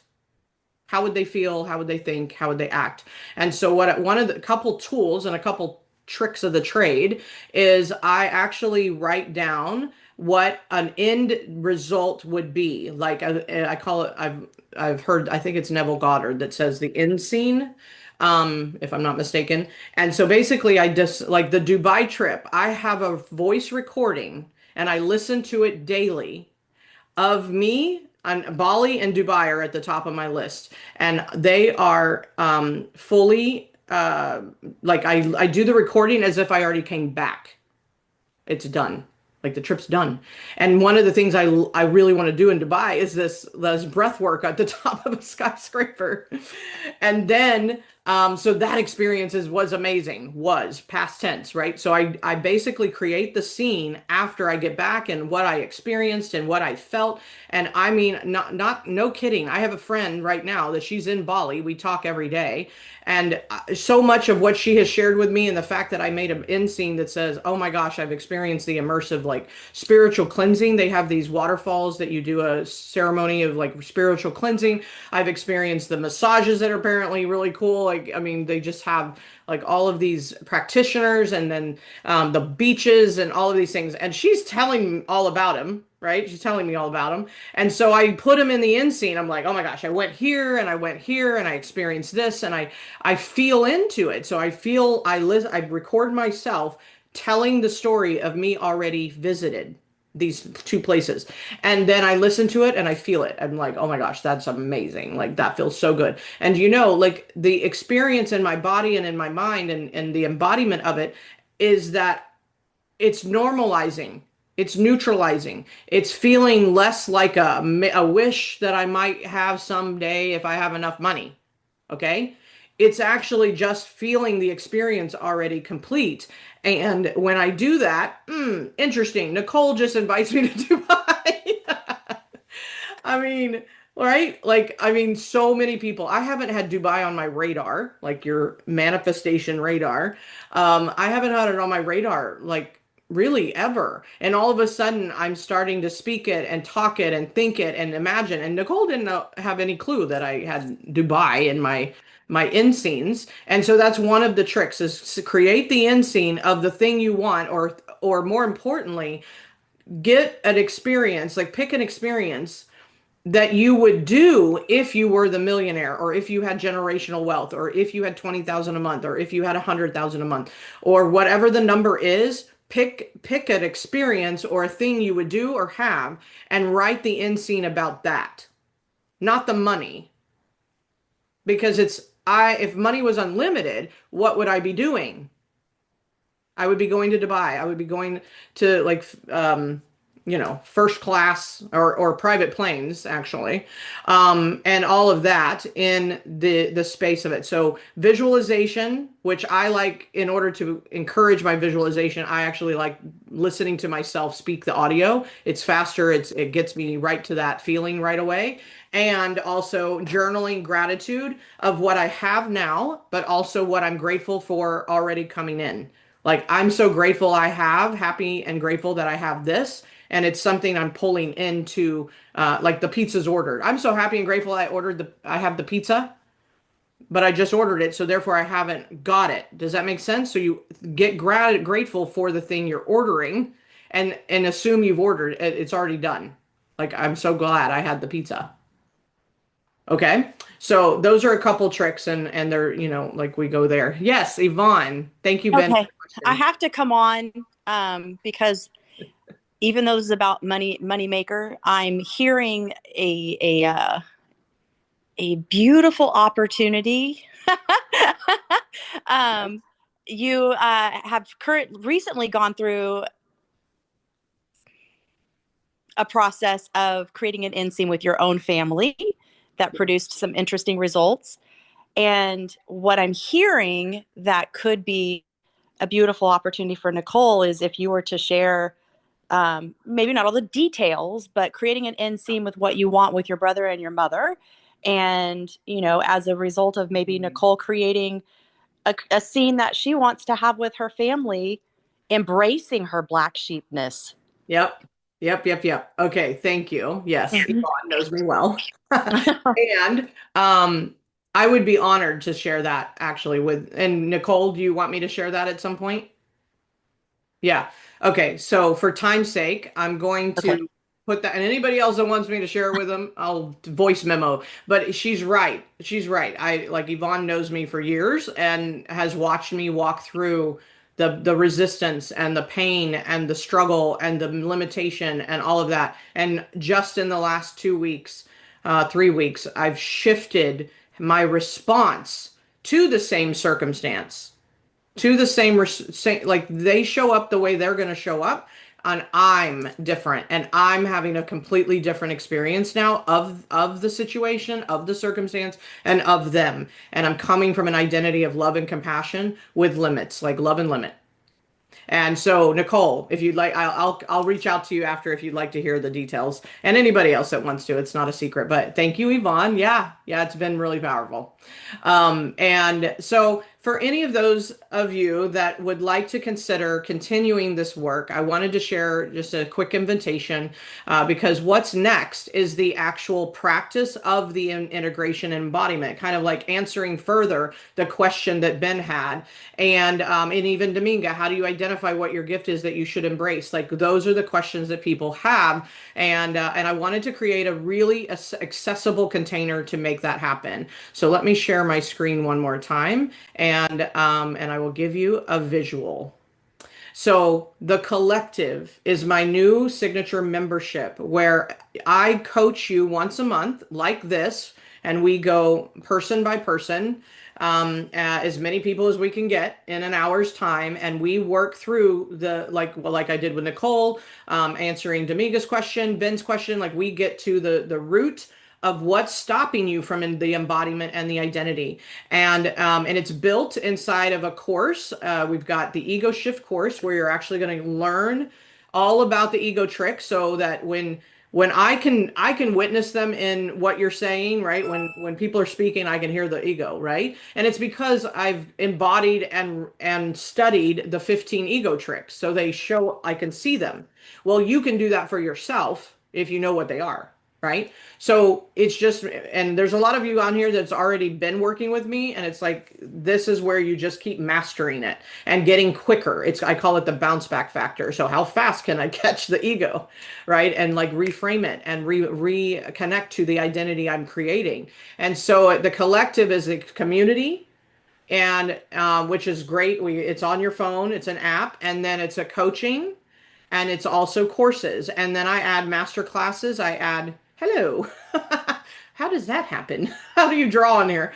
Anyway, and I am offering it at such an accessible rate of just $444 a year. And if you do the annual, then you actually get a bonus right now of a private coaching call with me, right? So, which is valued at $1,000. So you can have the whole year and have access to the monthly group coaching and the course and anything I add. I throw things in there. I've got meditations, I got affirmations, I've got the tools, the vibe code check. Like how do I embody this, and how do I integrate it into my life? And you also have the option of 44 a month, right? So instead of 88. So very simply, let me get the chat. I was going to like lean in, leave you the link, so it's easy to click. Hold on, copy. Where'd my chat go? There it is. Okay. And here it is. Oh, nope, that didn't copy. Control C. Hold on. There we go. There you go. So if any of you are interested in moving forward, and we have a call coming up on the second Wednesday of August. So the second Wednesday of each month, we dive in. Everything's recorded. You can actually go back and watch the previous recordings once you become a member. Just everything is provided for you. And more importantly, what are we shifting? It's not so much about all of the hows, like these are like, if you see in the picture, that's the how that I deliver this, but it's more importantly of like the what you walk away with. What are you walking away with? You're walking with more freedom. You're walking with more embodiment. You're walking with more money. You're walking with more like lightness and relationships. Like Yvonne just brought up, like, oh my gosh, like you will be able to step into relationships coming from a different identity and a different energy, and that's going to shift the experience. And so that's what I'm after. It's not all of the hows, but they're pretty cool, the courses and the calls and everything. But more importantly, I want to see you be your too much, be your shift, be your like bigness. And who was it? Dominga. Like absolutely, we can and identify the gift because it's already in you. You are the ocean. You already have it. You are the supply of all things. You are the infinite possibility of everything that you could possibly desire, including the difference you want to make for the world. And we will find out what that is for you. So please join us if it resonates with you, if it feels like something you're called to do. And you can jump in monthly or by the year. And I think the year actually gives you like 2 months free. So that's cool. And I just really encourage you to go out in the world and be decisive, right? Pull that idea from the ocean, right? From the realm of all possibility, pull it into your in consciousness, make a decision, yes or no. Yes, I want that. Yes, I'm open to receive that. Normalize it by taking an action swiftly that's going to move you into the direction of that thing being manifested and being actually observed in your reality, right? Money will start flowing to you when you start doing things as if you already have it. That's the way to it.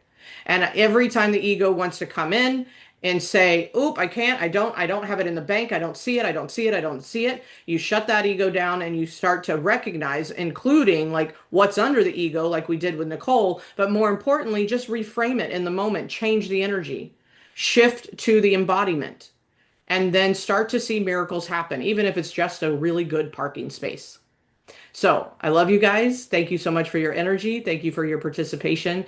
And please reach out to me if you have any questions. You can find me on Instagram, IG. I am Jena Lorén. And of course, you have an email that has all of the details, which I'm also going to email you the replay. And you can always reply to that email and I will personally answer. So thank you so much for being here. And I will see you on the inside. And have a great day. Be blessed.